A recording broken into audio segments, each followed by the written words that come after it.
రాజ్యం అన్నది ఎప్పుడో పుట్టింది. ఎందుకంటే రంగులు మార్చడం అన్నది, పదవీ కాంక్ష అన్నది వాళ్ళ ఎత్తులోనే ఉంది.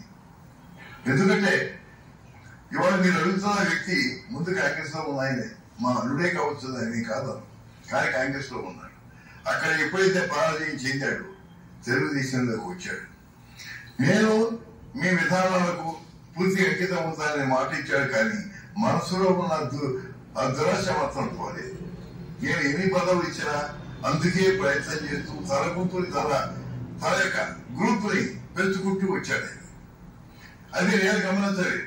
గమనించిన అవసరం కూడా నాకు ఎంతవరకు కూడా పేద ప్రజలకు ఏ విధంగా సంక్షేమం కలిగించాలి, ఏ విధంగా వారికి సేవ చేయాలన్నది అది చేయలేదు. కానీ ఇక్కడ మా పార్టీలో ఎవరున్నారు, వాళ్ళ మనసు ఎట్లా ఉంది, ఈ విధంగా చూడటం అనేది నాకు అలవాట్లేదు. ఇప్పటికి కూడా అది ఆచారంగానే తీసుకోవట్లేదు.